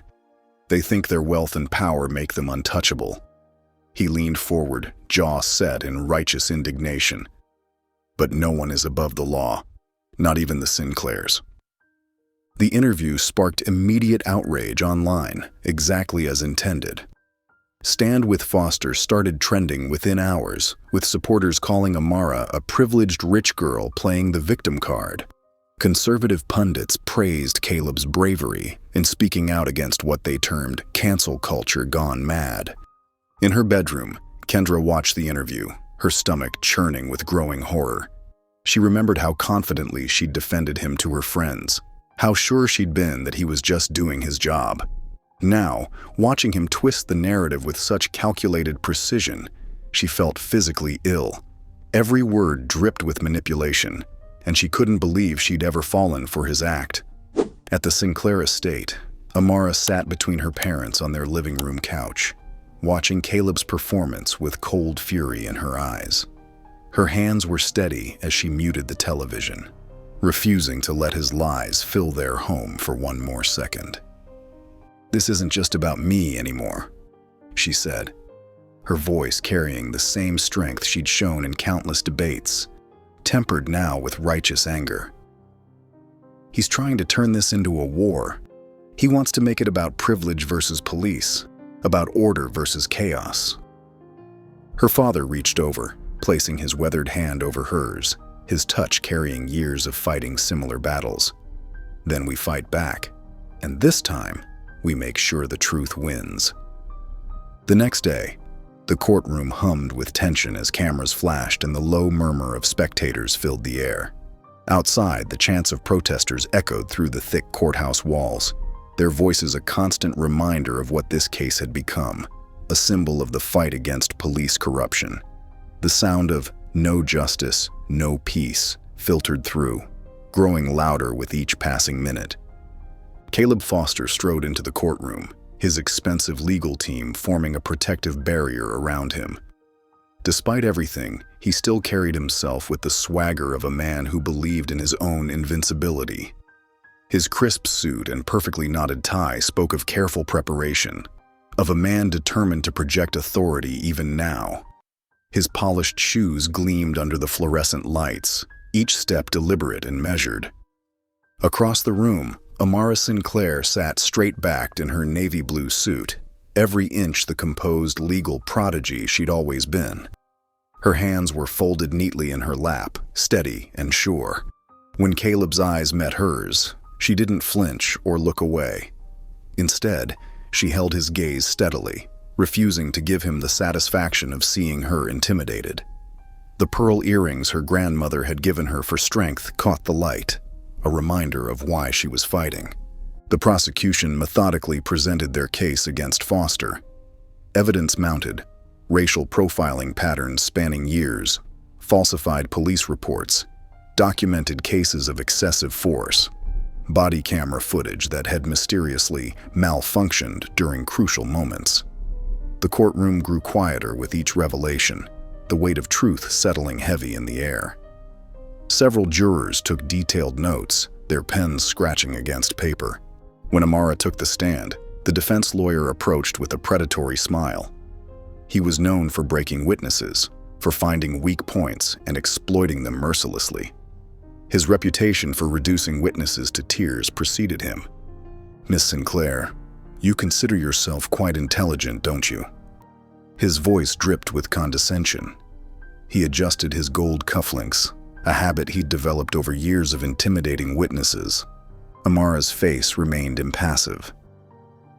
"I consider myself informed." Her voice carried the quiet confidence of someone who had spent countless hours preparing for this moment. The lawyer paced before her, his expensive shoes clicking against the floor. "And yet, you disobeyed a lawful order from a police officer." He gestured dramatically toward Caleb, trying to draw attention to the officer's decorated uniform. "It wasn't a lawful order." Amara's voice carried clearly through the courtroom, calm and certain. Several spectators nodded in agreement. "That's your opinion." The lawyer's smile widened, revealing perfectly whitened teeth. Amara leaned forward slightly, her posture radiating quiet confidence. "No, that's the law." She cited the relevant statute without hesitation, her words precise and measured. The defense lawyer pressed harder, his questions becoming more aggressive.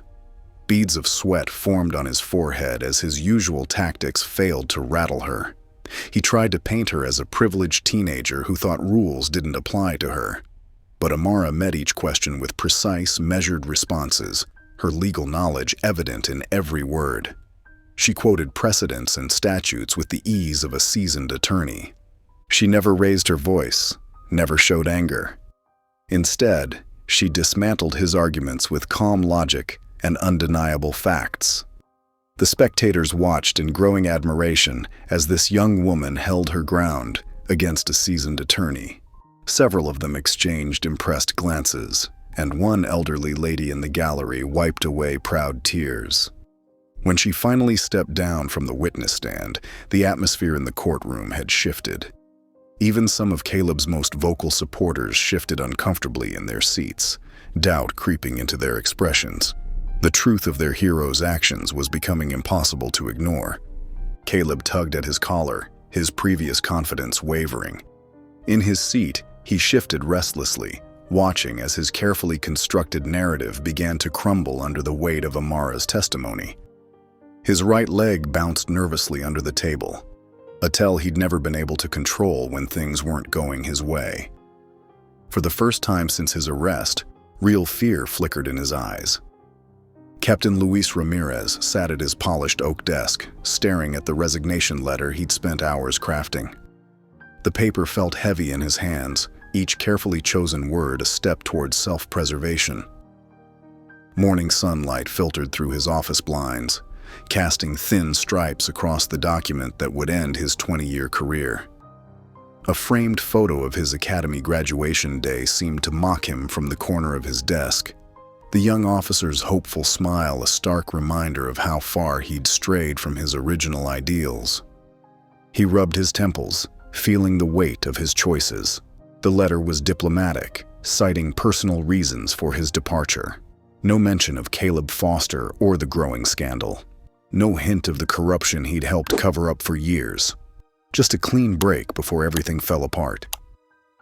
His fingers traced over the department seal at the top of the letterhead, remembering a time when it had meant something different to him, when the badge represented honor instead of shame.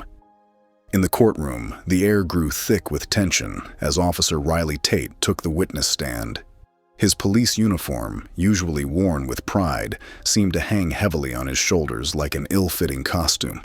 His hands trembled slightly as he was sworn in, the fluorescent lights harsh against his pale face, highlighting every bead of sweat that formed on his brow. "Officer Tate," the prosecutor began, adjusting her glasses and straightening her navy blazer. "Please tell us about Detective Foster's arrest practices." Riley cleared his throat, his Adam's apple bobbing nervously. He targeted black teens specifically, made up reasons to stop them, sometimes planted evidence. His voice grew stronger with each admission, as if unburdening himself of a heavy secret. Sweat beaded on his forehead as he continued to speak, his conscience finally winning over years of enforced silence. The gallery erupted in whispers, the sound like angry bees in a disturbed hive. Caleb's face reddened with rage, his jaw clenching visibly as he gripped the edge of the defense table until his knuckles turned white. "And the department's response?" the prosecutor pressed, her heels clicking deliberately as she stepped closer to the witness stand, each step purposeful and measured. "We were told to protect our own," Riley said, his voice tight with shame. "To back up his stories. To look the other way." His eyes darted briefly to where his fellow officers sat, their faces hard and unreadable, like stone masks hiding years of complicity.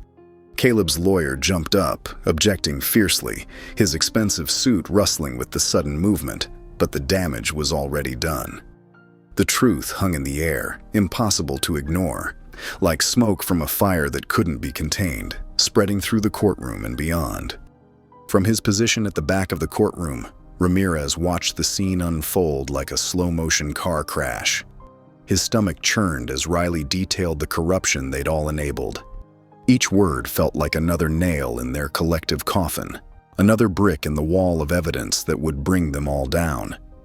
He tugged at his collar, suddenly feeling suffocated by his uniform, the brass buttons that once gleamed with pride now feeling like weights around his neck. That night, in his dimly lit apartment, Caleb's hand shook as he dialed Ramirez's number. Empty whiskey glasses littered his coffee table, testament to his attempt to steady his nerves, the amber drops at the bottom catching the light like tiny accusations. The phone rang 3 times before Ramirez answered, each ring echoing in the hollow silence of his living room. "I need your help," Caleb said, his voice desperate and raw. "You can't abandon me now." The words came out slurred, betraying his fear and intoxication, a far cry from his usual commanding tone. Ramirez exhaled slowly, the weight of years of compromise heavy in his chest, like stones pressing against his ribs. Without a word, he ended the call, the soft click echoing in his ear like a final judgment, the sound of bridges burning. Caleb stared at his phone screen, the reality of his situation finally sinking in like cold water seeping into his bones. He was completely alone, surrounded by the ruins of a career built on abuse of power and prejudice, the walls of his carefully constructed world crumbling around him. Days later, the courtroom hummed with nervous energy as the jury filed back in, their faces unreadable. Amara sat between her parents, her hands clasped so tightly her knuckles had turned white. Sweat beaded on her palms, but she refused to loosen her grip. Dr. Olivia Sinclair squeezed her daughter's shoulder while Justice Elias Sinclair maintained his characteristic composure, though his jaw was noticeably tense. The familiar scent of polished wood and leather seats did nothing to calm her racing heart. At the defense table, Caleb Foster maintained a mask of indifference, but his right leg bounced rhythmically under the table, betraying his anxiety. Tiny beads of perspiration dotted his forehead despite the cool air conditioning. His lawyer leaned over, whispering something in his ear, but Caleb barely seemed to hear it, his eyes fixed straight ahead on nothing in particular. The judge entered, her black robes rustling as she took her seat. The room fell into absolute silence, broken only by the soft whir of the ventilation system. The fluorescent lights cast harsh shadows across everyone's faces. "Has the jury reached a verdict?" she asked, her voice clear and steady, carrying to every corner of the packed courtroom. The foreperson, a middle-aged woman in a navy blazer with silver buttons, stood. Her hands trembled slightly as she smoothed her skirt. "Yes, Your Honor." The clerk collected the verdict form, delivering it to the judge. She reviewed it carefully, her expression giving nothing away, her reading glasses perched on the edge of her nose. The paper crinkled softly as she handed it back to the clerk, the sound unnaturally loud in the silent room. "On the count of obstruction of justice, how do you find?" The foreperson's voice rang out, strong and clear. "Guilty." A collective gasp rippled through the courtroom, followed by muffled whispers.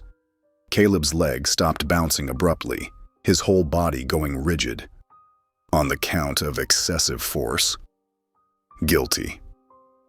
Amara's grip on her mother's hand tightened, and she felt Olivia's wedding ring press into her palm. "On the count of falsification of official reports." "Guilty." The final word seemed to echo through the courtroom before chaos erupted. People jumped to their feet, some cheering, others shouting in protest. Papers rustled, chairs scraped against the floor, and voices rose in a cacophony of emotion. The judge banged her gavel repeatedly, calling for order, the sharp crack of wood on wood cutting through the noise. Caleb sat motionless, the color draining from his face as the reality of his situation sank in. His confident demeanor crumbled like a sandcastle in the tide. His lawyer placed a hand on his shoulder, but Caleb shrugged it off violently, his handcuffs rattling. Years of unchecked power, of operating above the law, had just come crashing down around him. His badge would no longer protect him. Outside the courthouse, the afternoon sun blazed bright against a clear blue sky, casting long shadows across the marble steps. The steps were packed with protesters who burst into cheers as the verdict news spread. Signs waved in the air like colorful flags, cameras flashed like lightning, and reporters shouted questions, their voices competing with the crowd's roar. Amara emerged from the heavy wooden doors, blinking in the sunlight. She tilted her head back, taking a deep breath of fresh air tinged with the scent of nearby flowering trees. The weight of the trial, the months of tension and uncertainty, began to lift from her shoulders. Her mother's arm wrapped protectively around her waist, while her father stood tall beside them, his presence a shield against the chaos. It was over. But even in this moment of victory, she knew this was just the beginning. One corrupt officer had been held accountable, but the system that had protected him for so long remained largely unchanged.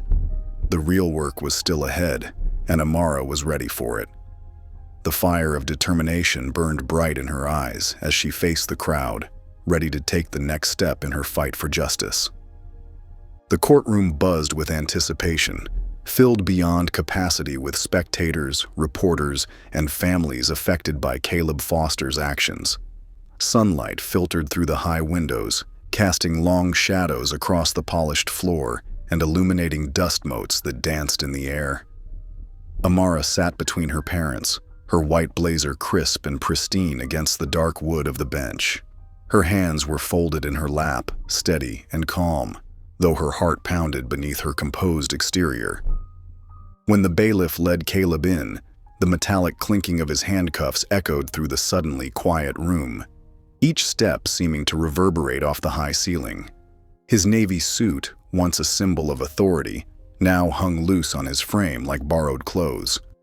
Dark circles shadowed his eyes, and his usually perfect hair was unkempt, betraying sleepless nights and mounting stress. His lawyer rose, straightening his silk tie before addressing the court, his shoulders squared with practiced confidence. "Your Honor, Detective Foster has dedicated 15 years of his life to serving this community." His voice carried a practiced sincerity that rang hollow in the tense atmosphere. "He's a father, a husband, a man who has put his life on the line countless times.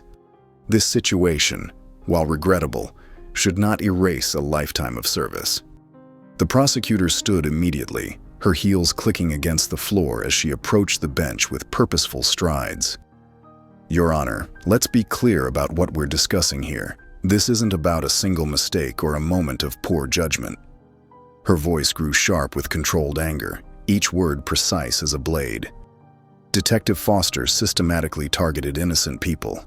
He abused his power, falsified evidence, and destroyed lives.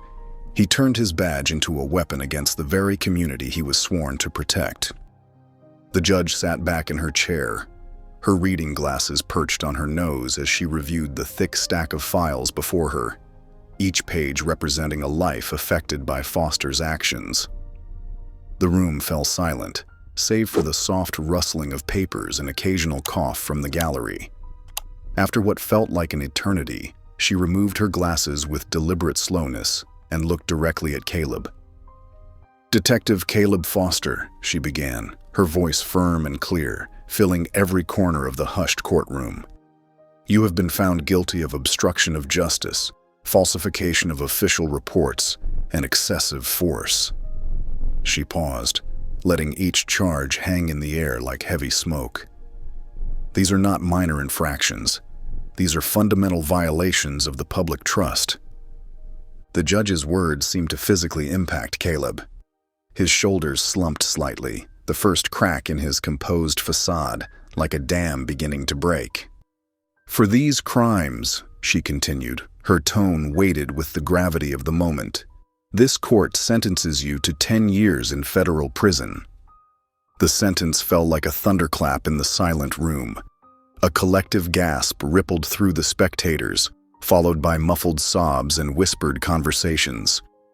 Caleb's face drained of color, his hands gripping the edge of the table until his knuckles turned white, the veins in his neck standing out like cords. The judge's gavel came down with a sharp crack that echoed through the courtroom like a gunshot. As the bailiff moved to lead him away, Caleb turned and locked eyes with Amara. His face twisted with rage, his jaw clenched tight, but underneath that anger, something else flickered. Fear, perhaps, or the dawning realization of his powerlessness. The same feeling he had forced upon so many others. Amara met his gaze steadily, refusing to look away as he was led from the courtroom. Her chin lifted slightly, not in triumph, but in quiet acknowledgement. She had won. Justice had prevailed. The system for once had worked as it was meant to. The evening news played across multiple screens in the Sinclair family's expansive living room, each channel covering the same story from different angles.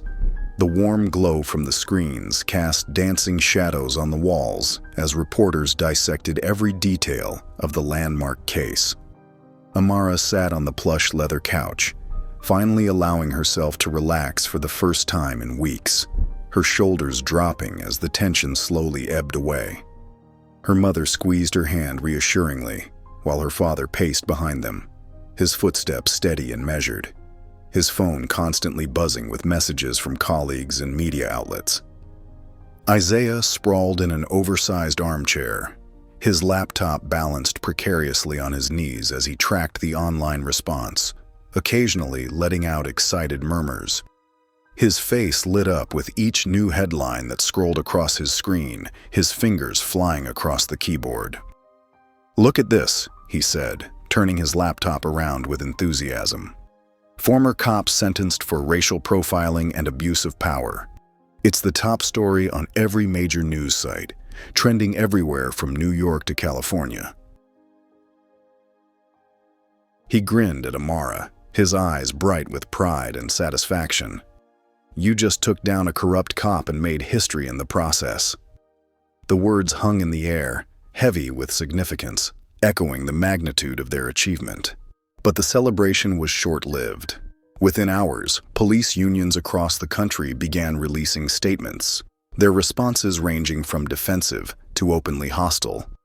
The National Police Union's message was particularly harsh, its tone dripping with barely concealed anger. Today's verdict sets a dangerous precedent that undermines law enforcement's ability to do their job effectively and protect our communities. Right-wing news channels spun the story differently, their coverage growing more inflammatory by the hour. "Officer Foster was sacrificed for political optics," one commentator declared, his face red with indignation as he jabbed his finger at the camera. "This is what happens when we let social justice warriors dictate our justice system. Where will it end?" Across town, Kendra Lawson sat in her bedroom, switching between news channels, her fingers nervously clicking through each station. Her police officer father's badge sat on her desk, catching the light and throwing off tiny reflections. She felt the weight of conflicting loyalties, her lifelong respect for law enforcement clashing with the undeniable evidence of Caleb's corruption that had been presented during the trial. Online, a petition began circulating rapidly through social media channels and advocacy networks. Reform Police Oversight Now had already gathered over 100,000 signatures, with more people joining the cause every minute. The demands were clear and uncompromising: stricter oversight on officers, body cameras always on, and most importantly, the complete removal of qualified immunity. Justice Sinclair's phone rang again, the sound cutting through the newsroom chatter. This time, it was Senator Maria Rodriguez, her voice carrying the urgency of someone who recognized a crucial moment. "Elias," she said, her words quick and determined, "we need to discuss legislative reform. What happened with your daughter? We can use this momentum to make real change, lasting change." As the family processed these developments, each lost in their own thoughts about what might come next, Amara's laptop chimed with a new email. The subject line read, "Join our fight for justice, civil rights, legal defense fund." The message seemed to glow on her screen, demanding attention.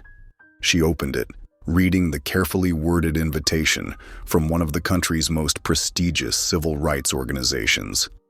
They wanted her to join their advocacy team, to help fight cases just like hers, to be part of something bigger than herself. The opportunity promised a chance to transform her personal victory into systemic change. Amara stared at the screen, her fingers hovering over the keyboard, as the weight of this new opportunity settled over her, mixing with the exhaustion and triumph of the day. This wasn't just about winning one case anymore.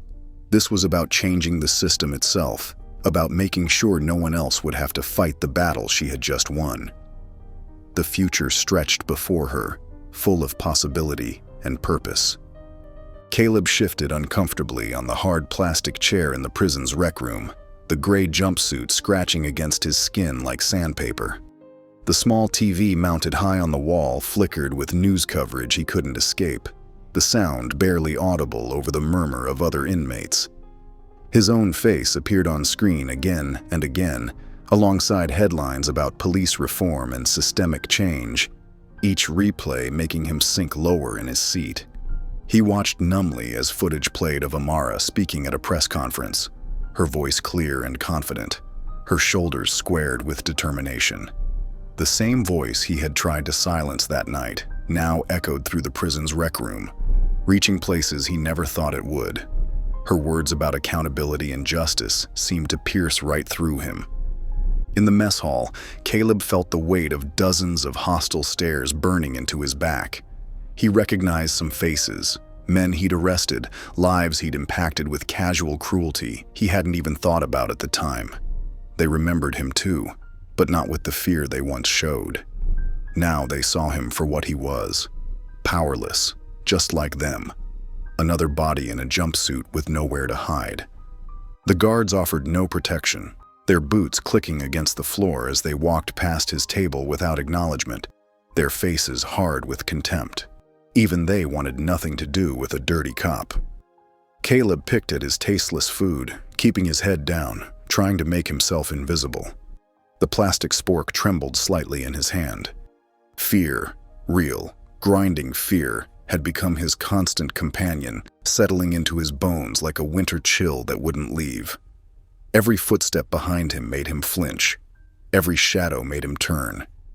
He understood now what it felt like to be constantly watching, constantly afraid, to feel powerless in a system designed to crush you. One evening, as he lay on his thin mattress pretending to sleep, the springs creaking with every slight movement, he heard two inmates talking in the next cell. Their voices carried clearly through the silence of the cell block. "You hear about that girl? The one who took him down? Yeah, man. They tried to crush her, throw the book at her, and she still came back swinging. Didn't back down for a second. For real. Turned the whole system against him, made them look at what they'd been ignoring." Caleb listened, something shifting in his perspective like tectonic plates moving beneath the surface. He thought about Amara, not as the defiant teenager he'd arrested, but as someone who had faced the full weight of his power and refused to break. Someone who had fought back and won. Someone stronger than he had ever been, even with all his weapons and authority. In the darkness of his cell, Caleb stared at the ceiling, counting the cracks he'd memorized over the past weeks, tracing their familiar patterns in the dim light from the corridor. He thought about his badge, his gun, his authority, all the things that had made him feel invincible.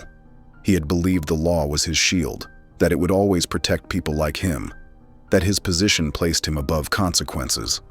But now he understood, lying there in the dark with nothing but his thoughts for company. The system only protected power, and he no longer had any. He was just another inmate in a gray jumpsuit, lying awake at night, questioning everything he thought he knew about justice, about right and wrong, about power and fear. The weight of his actions pressed down on him like a physical thing, heavier than any prison walls. Amara sat straight-backed in the polished leather chair, her hands folded neatly on the gleaming mahogany boardroom table. The room's understated elegance spoke of old money and established power. Across from her, 5 of the country's most prominent civil rights attorneys studied her with keen interest, their collective experience representing over a century of battles for justice. Their walls were adorned with framed newspaper headlines of landmark cases they'd won, battles that had changed the face of American justice. Marcus Chen, the organization's lead counsel, leaned forward, his elbows resting on a leather portfolio. His silver-streaked hair and wire-rimmed glasses gave him an air of distinguished authority. The laugh lines around his eyes hinted at a warmth beneath his professional demeanor. What you accomplished with the Foster case wasn't just a victory in court. You sparked a national conversation about police accountability. The ripples are still spreading. Sarah Washington, a legendary civil rights attorney who had argued before the Supreme Court 6 times, nodded in agreement. Her perfectly pressed blazer and commanding presence had intimidated countless opponents over the years. You have something rare, Amara. You can speak to both sides of the aisle. You understand the law, but you also understand the human cost of injustice. We need voices like yours. Voices that can bridge the divide. The winter sun streamed through floor-to-ceiling windows, casting long shadows across the room and bathing everything in a golden glow. Amara glanced at the thick folder in front of her. Their proposal for her to become the organization's national spokesperson for criminal justice reform. The weight of the opportunity pressed against her chest. "You've proven you can take on the system and win," Marcus said, his voice carrying the weight of decades fighting for change. His eyes sparkled with possibility. "We want to help you take that further, to create lasting change." Justice Elias Sinclair sat silently beside his daughter, his expression unreadable as he listened to the lawyers outline their vision. His presence was both protective and evaluating. They wanted Amara to speak at conferences, testify before Congress, work with lawmakers to draft reform bills. It was an unprecedented opportunity for someone so young, and they all knew it. After the meeting concluded, father and daughter walked through the quiet hallway, past walls lined with black and white photographs, documenting the organization's history of triumph over injustice. Their footsteps echoed against the marble floors, creating a steady rhythm. Finally, Justice Sinclair stopped and turned to face his daughter, concern and pride warring in his eyes. "Are you ready for this?" he asked softly, studying her face as he had done countless times in the courtroom. Amara's hand tightened around the folder, feeling the weight of its contents. Harvard Law had been her dream since childhood, a path carved out in her mind since she first watched her father don his judicial robes. The acceptance letter sat on her desk at home, promising the traditional path to change through legal education. But this opportunity offered something different: immediate impact, real reform, a chance to transform the system from the outside while the wounds of injustice were still fresh. Dr. Olivia Sinclair joined them, her heels clicking purposefully on the marble as she placed a gentle hand on her daughter's shoulder. Her eyes held the same fierce determination that burned in Amara's, a shared fire passed down through generations. "You've always been a fighter," she said warmly, squeezing gently. "If this is what you want, we'll stand with you every step of the way." That night, Amara stood on her balcony, watching the city lights twinkle against the dark sky like earthbound stars. A cool breeze carried the distant sounds of traffic and life below. The same streets where Caleb Foster had tried to silence her now stretched out before her, filled with possibility and promise. She pulled out her phone, the screen illuminating her face in the darkness, casting shadows across her determined features. Her fingers moved decisively across the keyboard, typing out her response with unwavering certainty. "I accept."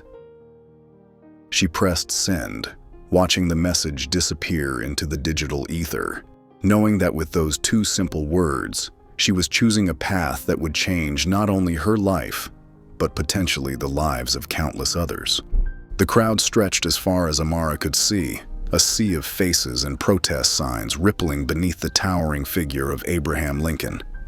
The autumn air crackled with anticipation as thousands gathered, their breath visible in the crisp morning. Scarves and coats pulled tight against the chill. News cameras swiveled on their tripods, red lights blinking, broadcasting this moment to millions across the nation, while journalists scribbled furiously in their notepads.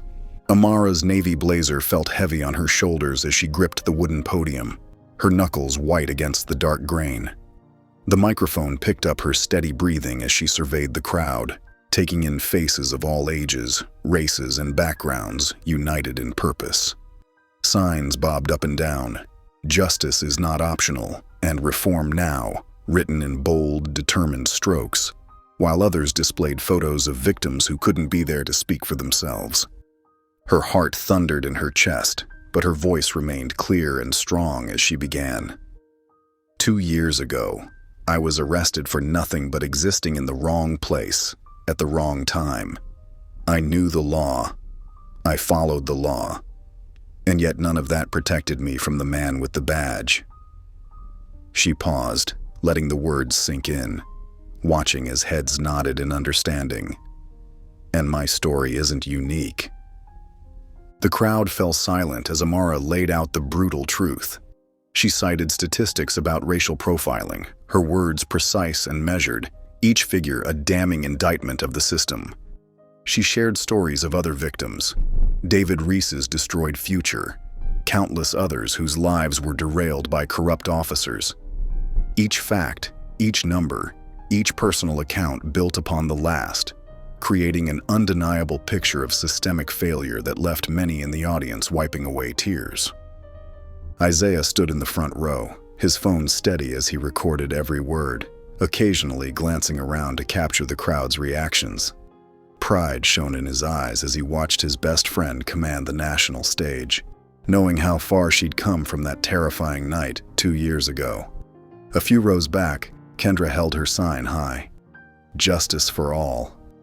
Her presence spoke volumes about how far things had come, how minds could change when confronted with undeniable truth, especially given her initial skepticism about police reform. The speech spread across social media like wildfire, gaining momentum with each passing minute. Amara Speaks trended worldwide, accompanied by powerful quotes and video clips. News channels split their screens between Amara's powerful delivery and the reactions from political leaders, who couldn't ignore the groundswell of support. Senators tweeted about upcoming reform bills, while governors called emergency meetings. Young activists shared clips with captions about how Amara inspired them to fight for change, their own stories of injustice finally finding voice. When the final words left her lips, the crowd erupted in thunderous applause that echoed off the memorial's marble columns. Amara stepped back from the podium, her shoulders relaxing slightly as the weight of her message lifted. Her mother rushed forward, wrapping her in a tight embrace that smelled of familiar perfume and home, tears streaming down both their faces. Her father, Justice Sinclair, typically reserved in public, placed a strong hand on her shoulder, his usual stoic demeanor cracking with emotion. His eyes gleamed with pride as he said simply, "You did good, kid." Amara smiled, feeling the weight of the moment settle around her like a warm blanket. The cheers of the crowd washed over her as she stood between her parents, knowing that real change was finally possible. In that moment, surrounded by thousands who shared her vision, she felt the first real stirrings of hope that justice could become more than just a word carved in stone. Caleb Foster sat hunched in the prison common room, his orange jumpsuit a stark reminder of his fall from power. The small TV mounted on the wall played footage of Amara's speech at the Lincoln Memorial. Her voice, clear and confident, filled the room as other inmates gathered to watch. 2 years ago, I was arrested for nothing but existing in the wrong place at the wrong time. Amara's words cut through the air. Caleb's jaw tightened, but he couldn't look away from the screen. Each statistic she cited felt like a personal accusation. His eyes drifted around the common room, taking in the faces of his fellow inmates. Black men, Latino men, men he might have arrested himself, or whose lives were changed by officers just like him. Some of them glanced his way, their expressions a mix of contempt and satisfaction at seeing a former cop brought low. The truth in Amara's words stung more than any physical punishment. She wasn't speaking with anger or revenge. She was simply stating facts. Facts he had chosen to ignore throughout his career. Later that night, as Caleb sat alone at one of the metal tables, an older inmate settled beside him. Marcus Johnson, in for a crime he swore he didn't commit. Caleb had heard his story before but had dismissed it. "You ever stop to think," Marcus said quietly, his weathered hands folded on the table, "that the system ain't built to protect people like us? Even the ones wearing the badge?" Caleb let out a derisive sound, but couldn't form a proper response. The question hit too close to home. In the silence of his cell at night, he'd been thinking about exactly that. About David Reese, the honor student whose future he'd destroyed. About the countless others whose names he couldn't even remember. Young black men he'd arrested on trumped-up charges. Lives he'd carelessly derailed with falsified reports. For the first time since his arrest, real guilt began to seep into his consciousness. Not just regret at being caught, but genuine remorse for his actions. In his bunk that night, Caleb stared at the gray ceiling, his thoughts racing. The image of Amara at the podium kept returning to his mind. He had dismissed her as just another privileged kid looking for attention, but now her words echoed in his head. Maybe she wasn't what he'd assumed. Maybe, just maybe, she had been right all along. The marble halls of Congress echoed with footsteps and hushed conversations as Amara Sinclair made her way toward the Senate Judiciary Committee chamber.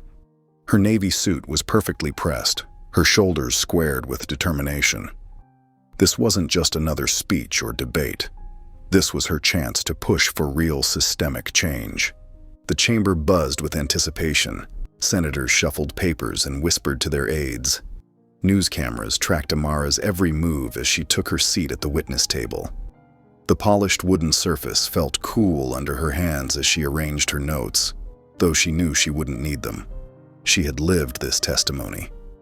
Chairman Roberts called the session to order, his gavel cutting through the murmurs. "We are here today to discuss proposed police reform legislation," he announced, his voice carrying through the microphones. "Our first witness is Miss Amara Sinclair." In the public seating area, Isaiah Carter held his phone steady, recording every moment. He caught the subtle ways some senators already seemed dismissive, while others leaned forward with genuine interest.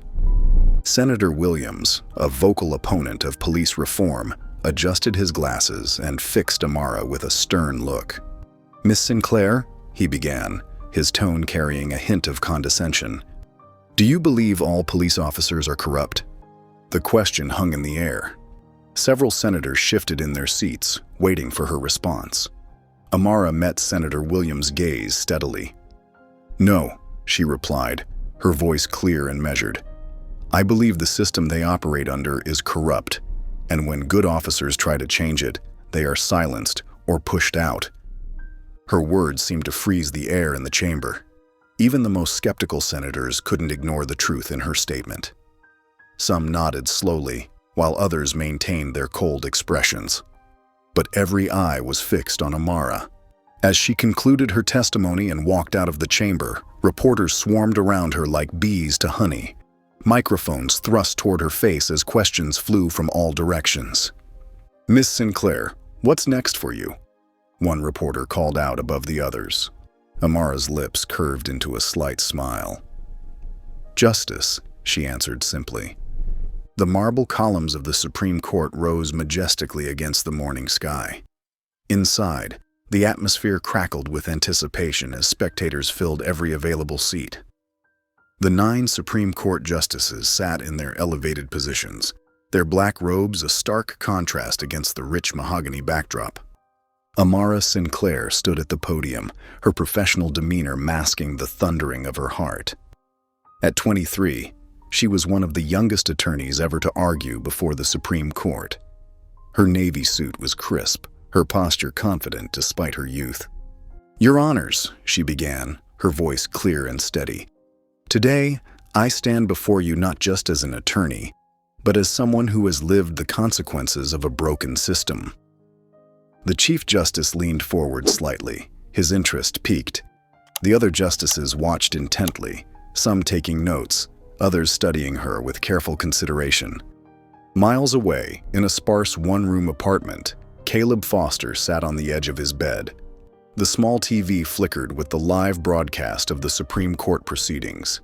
His prison jumpsuit hung loosely on his thinner frame, a reminder of his fall from power. His early release, earned through cooperation with internal affairs investigations, had left him a changed man. He watched as Amara masterfully presented her arguments, her intelligence and legal expertise evident in every word. The opposing counsel tried to interrupt, but Amara remained unshakable. She cited precedents with precision, dismantled counter-arguments with surgical accuracy. This was the woman he had once tried to silence, the teenager he had wrongfully arrested.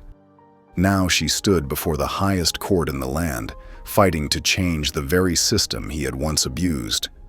The camera pulled back, capturing the grandeur of the Supreme Court chamber as Amara delivered her closing statement. "This isn't just about one case," she declared, her voice resonating through the hallowed hall.